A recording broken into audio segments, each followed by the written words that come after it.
नमस्कार। Vision IAS के news today के इस अंक में आप सभी का स्वागत है। इस अंक में हम आपके लिए लेकर आए हैं यूपीएससी परीक्षा की दृष्टि से महत्वपूर्ण कुछ अहम खबरें। इस अंक के साथ मैं हूं दिव्या तोमर।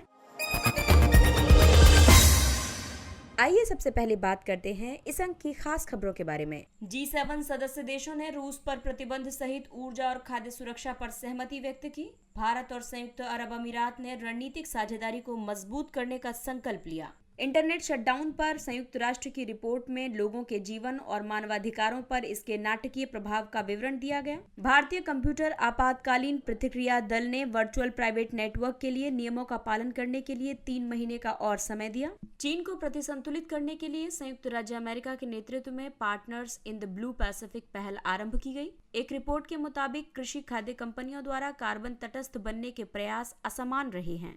और आइए अब खबरों पर विस्तार से चर्चा करते हैं।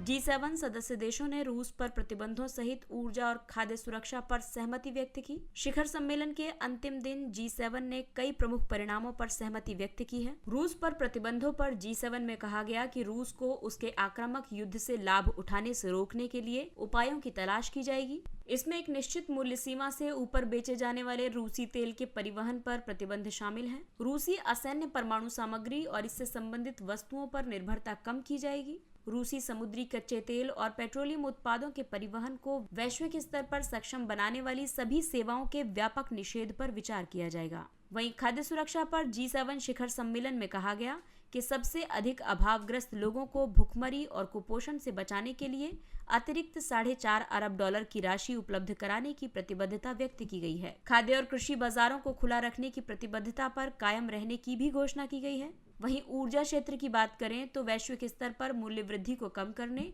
और अर्थव्यवस्थाओं और समाजों पर इसके प्रभाव को कम करने के उपायों की खोज की जाएगी। ऊर्जा बाजारों में तनाव कम करने के लिए उत्पादक देशों को अपना ऊर्जा उत्पादन बढ़ाने के लिए प्रोत्साहित किया जाएगा। वर्ष 2035 तक पूरी तरह या मुख्य रूप से कार्बन रहित विद्युत क्षेत्र के लक्ष्य को प्राप्त करने के लिए प्रतिबद्धता व्यक्त की गई है। इसके अलावा G7 क्लाइमेट क्लब की भी बात की गई है। पेरिस समझौते के प्रभावी कार्यान्वयन का समर्थन करने के लिए एक क्लाइमेट क्लब की स्थापना की जाएगी। ये क्लब जल्द से जल्द और वर्ष 2025 तक सामूहिक $100 अरब का जलवायु वित्त जुटाने के लक्ष्य को पूरा करने के लिए दृढ़ प्रतिबद्धताओं का नवीनीकरण करेगा और प्रयासों को गहन करेगा।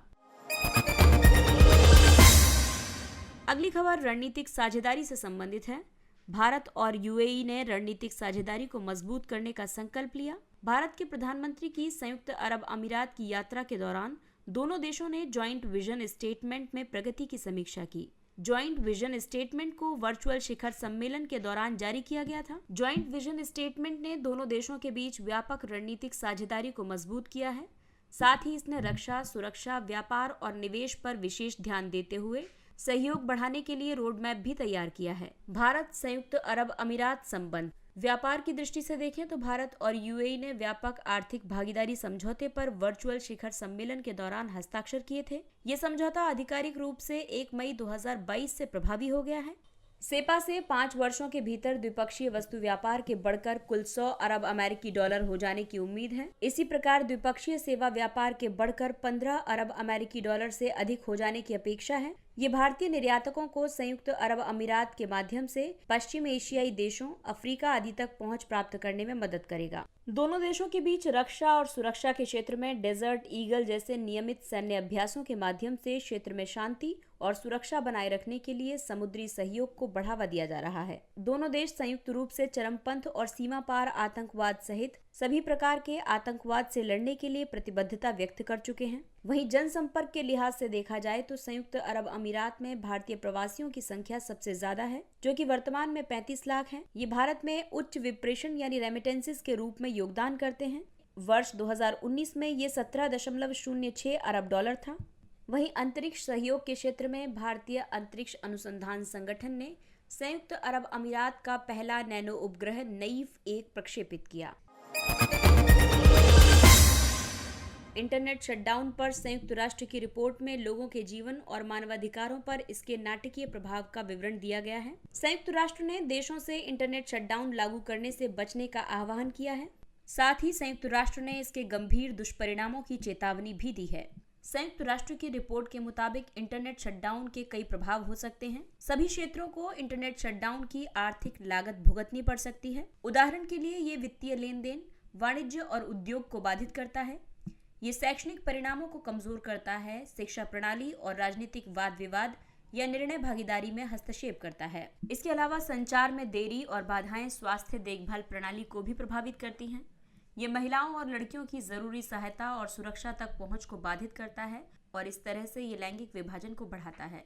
लोगों को उनके परिजनों तक पहुंचने के सबसे सुगम साधन से वंचित करके मानसिक आघात का कारण बनता है। इस संबंध में संयुक्त राष्ट्र की रिपोर्ट में कुछ सिफारिशें भी की गई हैं। जैसे राज्यों के लिए कहा गया है कि राज्यों को संपूर्ण इंटरनेट शटडाउन से बचना चाहिए। कोई भी इंटरनेट शटडाउन इन शर्तों के अधीन होना चाहिए, जैसे कि किसी भी प्रकार की अस्पष्टता नहीं होनी चाहिए, साथ ही इसे सार्वजनिक रूप से उपलब्ध कानून पर आधारित होना चाहिए। शटडाउन का सहारा तभी लिया जाए जब ये किसी वैध उद्देश्य को प्राप्त करने के लिए जरूरी हो। इंटरनेट शटडाउन को कानूनी उद्देश्य के आनुपातिक होना चाहिए।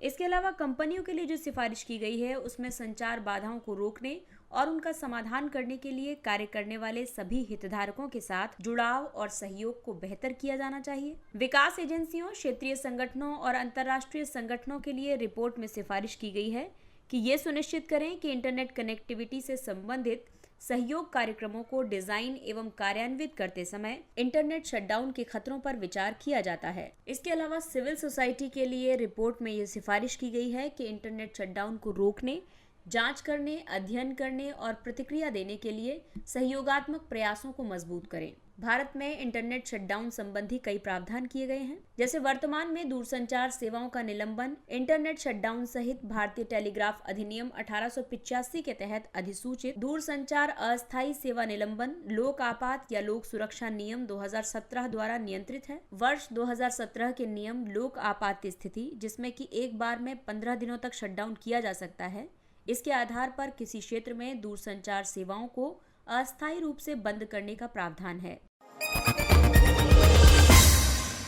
अगली खबर संचार एवं प्रौद्योगिकी से संबंधित है। भारतीय कंप्यूटर आपातकालीन प्रतिक्रिया दल यानी सर्टिन ने वर्चुअल प्राइवेट नेटवर्क के लिए नियमों का प्रावधान करने के लिए 3 महीने का और समय दिया है। सर्टिन ने वीपीएन सेवा प्रदाताओं और क्लाउड सेवा ऑपरेटर्स को नए नियमों का पालन करने के लिए अतिरिक्त समय दिया है। सूचना प्रौद्योगिकी आईटी अधिनियम 2000 के तहत सर्टिन के नए निर्देश हैं। वीपीएन सेवा प्रदाताओं को सत्यापित ग्राहक नाम, उनके निवास पते, ईमेल आईडी और फोन नंबर को संग्रहित करने की आवश्यकता होगी और साथ ही उन्हें ये बताना होगा कि वे इस सेवा का उपयोग क्यों कर रहे हैं।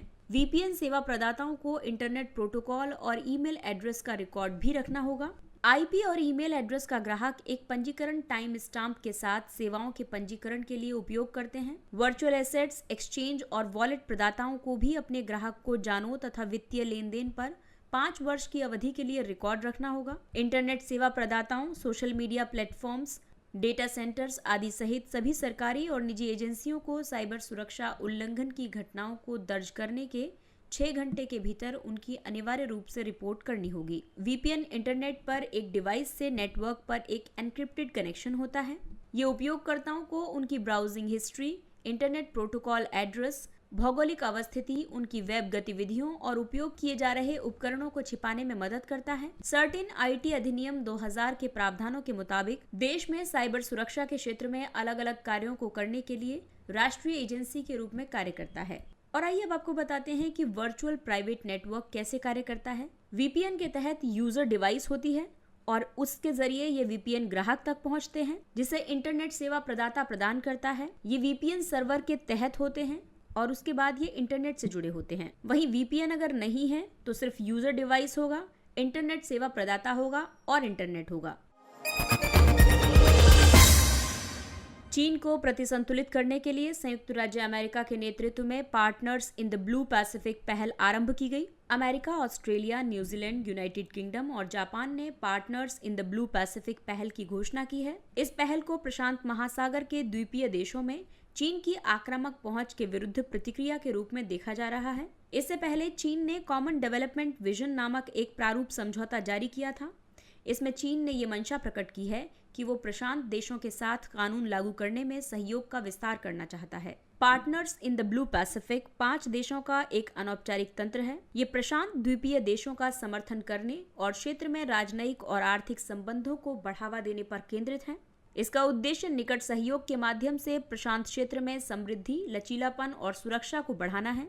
ये प्रशांत क्षेत्रवाद को आगे ले जाएगा और प्रशांत द्वीप समूह मंच के साथ मजबूत संबंध स्थापित करेगा। इसके सहयोग के क्षेत्रों में जलवायु संकट, कनेक्टिविटी और परिवहन तथा समुद्री सुरक्षा आदि शामिल है। दरअसल हिंद प्रशांत क्षेत्र का सामरिक महत्व है। ये विश्व के भूक्षेत्र का 44% है। यहाँ विश्व की 65% जनसंख्या निवास करती है। इन देशों की वैश्विक जीडीपी में 62% और विश्व के वस्तु व्यापार में 46% हिस्सेदारी है। इस क्षेत्र में दुनिया का सबसे अधिक आबादी वाला देश चीन और सबसे अधिक आबादी वाला लोकतंत्र भारत स्थित है। अमेरिका ने लंबे समय से इस क्षेत्र में अपनी हब एंड स्पोक प्रणाली के साथ शक्ति संतुलन बनाए रखा है। इस प्रणाली के तहत जहां अमेरिका हब है, वहीं उसके सहयोगी स्पोक हैं। इनकी सुरक्षा की गारंटी अमेरिकी सैन्य शक्ति द्वारा दी जाती है।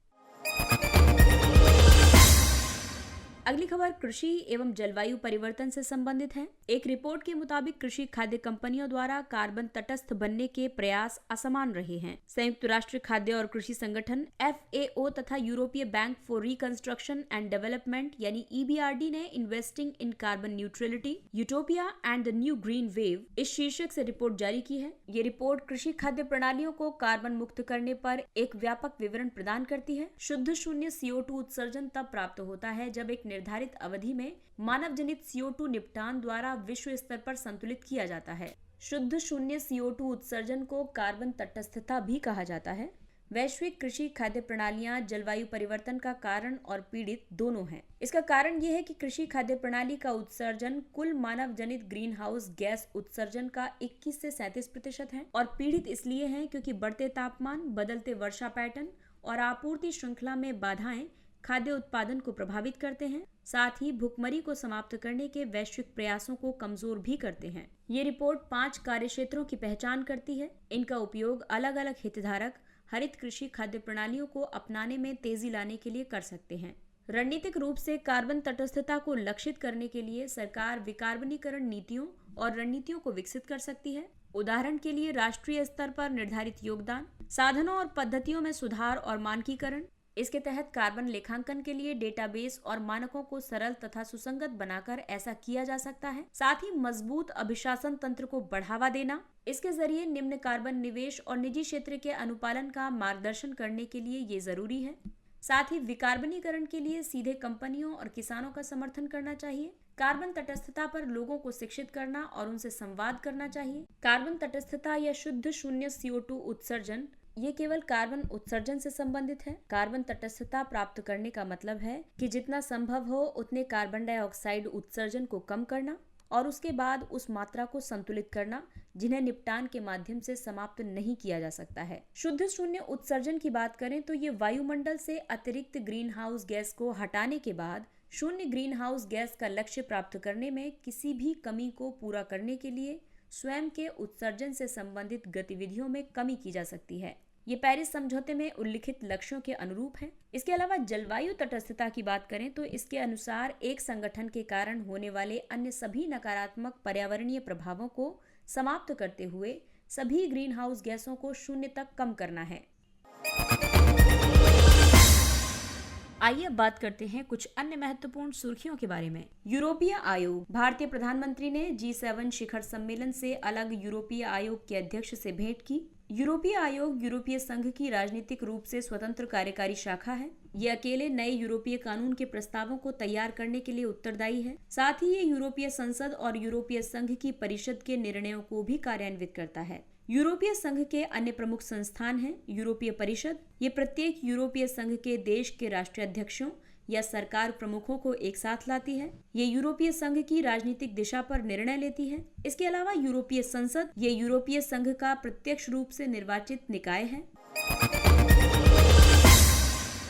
मासिक धर्म स्वच्छता प्रबंधन MHM menstrual hygiene management. Maharashtra के गढ़चिरौली जिला प्रशासन ने मासिक धर्म स्वच्छता प्रबंधन में महत्वपूर्ण पहल की है। मासिक धर्म स्वच्छता प्रबंधन बालिकाओं की सुरक्षा की दिशा में एक महत्वपूर्ण कदम है।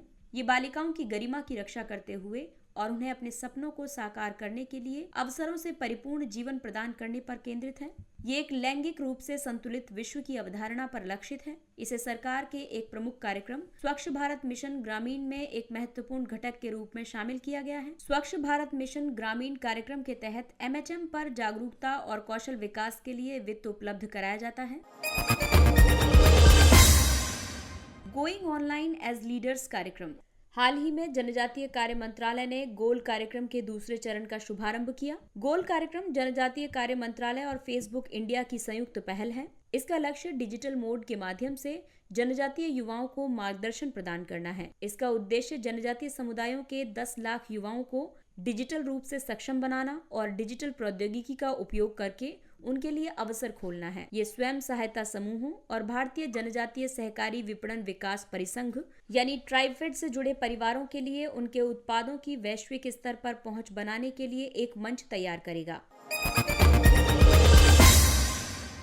साइबर सुरक्षा बीमा। हाल ही में पॉलिसी बाजार ने बीमा संबंधी एक सर्वेक्षण किया है। इस सर्वेक्षण के अनुसार वर्तमान में साइबर बीमा जैसे आधुनिक समय के बीमा उत्पादों के लिए व्यापक अवसर मौजूद हैं। ये अवसर विशेष रूप से टियर 2 और टियर 3 शहरों में मौजूद हैं। भारत में साइबर बीमा आमतौर पर कई क्षेत्रों को कवर करता है, जैसे कि कंप्यूटर एक्सेस को बाधित करने वाले मैलवेयर के मामले में कंप्यूटर सिस्टम को बहाल करने की लागत, नुकसान को कम करने के लिए किसी विशेष सलाहकार को काम पर रखने की लागत। चंद्रमा पर टकराव का स्थल। हाल ही में नासा के लूनर रिकॉनेसेंस यानी टोही ऑर्बिटर ने चंद्रमा के एक स्थल पर एक साथ 2 क्रेटर देखे हैं। ये चंद्रमा पर एक अज्ञात रॉकेट के टकराव से बना स्थल प्रतीत होता है। इससे पहले चंद्रमा पर अब तक किसी ऐसे अन्य रॉकेट के टकराव का पता नहीं चला है जिससे एक साथ 2 क्रेटर बने हों। अपोलो मिशन यानी कि अपोलो 13, 14, 15 और 17 को संचालित करने वाले सैटर्न रॉकेट द्वारा निर्मित क्रेटर एकल स्वरूप में अनियमित और काफी बड़े थे। शोधकर्ताओं ने निष्कर्ष निकाला है कि ये रॉकेट चांग E5T1 का बूस्टर है। चांग E5T1 चीनी अंतरिक्ष एजेंसी का लूनर एक्सप्लोरेशन प्रोग्राम है। Dynamic world. गूगल ने डायनेमिक वर्ल्ड नामक एक नई सेवा शुरू की है। ये सेवा दुनिया भर में लगभग real time land cover data प्रदान करती है। डायनेमिक वर्ल्ड आग, बाढ़, वनों की कटाई और यहाँ तक कि शहरी विकास जैसी विभिन्न प्राकृतिक और मानवीय गतिविधियों के कारण ग्रह किस तरह से परिवर्तित हो रहा है, इस पर भी निगरानी रखने में मदद करता है। ये जानकारी वैज्ञानिकों और नीति निर्माताओं को पारिस्थितिक तंत्र की निगरानी करने में मदद करेगी। साथ ही भविष्य की आपदाओं से ग्रह की रक्षा करने के लिए अधिक सटीक पूर्वानुमान और प्रभावी योजनाओं को सक्षम करने में सहायता भी प्रदान करेगी। ननचोगा। कनाडा के यूकोन राज्य क्षेत्र के दक्षिण में परमाफ्रॉस्ट में उत्खनन के दौरान बेबी मैमथ के अवशेष प्राप्त हुए हैं। इसे ननचोगा नाम दिया गया है। इसका मतलब है जानवर का बड़ा बच्चा। ऐसा माना जाता है कि ये मादा थी और इसकी मृत्यु हिमयुग के दौरान लगभग 30,000 वर्ष से भी अधिक समय पहले हो गई होगी। इससे पहले वर्ष 1948 में अलास्का के आंतरिक भाग में एक सोने की खदान में भी एक मैमथ के बच्चे के अवशेष पाए गए थे। इसे एफी नाम दिया गया था।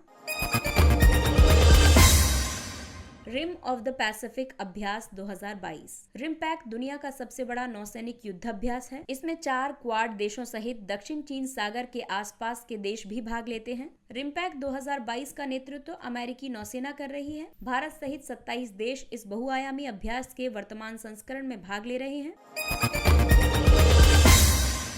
और आइए अब बात करते हैं सुर्खियों में रहे स्थलों के बारे में। स्कॉटलैंड की राजधानी एडिनबर्ग है। स्कॉटलैंड ने अक्टूबर 2023 को स्वतंत्रता के लिए एक नए जनमत संग्रह की घोषणा की है। वर्ष 2014 के जनमत संग्रह में स्कॉटिश मतदाताओं ने स्वतंत्रता को अस्वीकार कर दिया था। इसमें 55% मतदाताओं ने कहा था कि वे यूनाइटेड किंगडम का हिस्सा बने रहना चाहते हैं। आपको बता दें कि United Kingdom England, Scotland, Wales और उत्तरी आयरलैंड से मिलकर बना है। यूके उत्तरी यूरोप में स्थित है। ये ग्रेट ब्रिटेन द्वीप के लगभग 1/3 भाग का निर्माण करता है। इसके उत्तर और पश्चिम में अटलांटिक महासागर, पूर्व में उत्तरी सागर और इसकी दक्षिणी सीमा पर इंग्लैंड अवस्थित है। इसे 3 भागों में बांटा गया है: उत्तरी उच्च भूमि, मध्य तराई और दक्षिणी उच्च भूमि। स्कॉटलैंड का उच्चतम बिंदु है बेन नेविस। सबसे बड़ी झील है लोच नेस। सबसे लंबी नदी है ताय नदी। और आपको बता दें कि स्कॉटलैंड को उत्तरी अटलांटिक धारा गर्म रखती है। यहाँ पर समशीतोष्ण समुद्री जलवायु पाई जाती है। इसके साथ ही ये अंक समाप्त होता है। अगले अंक में फिर मुलाकात होगी कुछ अन्य महत्वपूर्ण खबरों के साथ। तब तक अपना ख्याल रखिए, सुरक्षित दूरी बनाए रखिए, मास्क पहनिए, हाथ और चेहरा साफ रखिए, क्योंकि कोरोना अभी पूरी तरह से समाप्त नहीं हुआ है। इसलिए अपनों का और अपना विशेष ध्यान रखें। और अगर आपको हमारा कंटेंट पसंद आ रहा है तो इसे लाइक, सब्सक्राइब और शेयर करें। इसके साथ ही विजन IAS की पूरी टीम आपसे इजाजत लेती है। नमस्कार। Thank you for listening.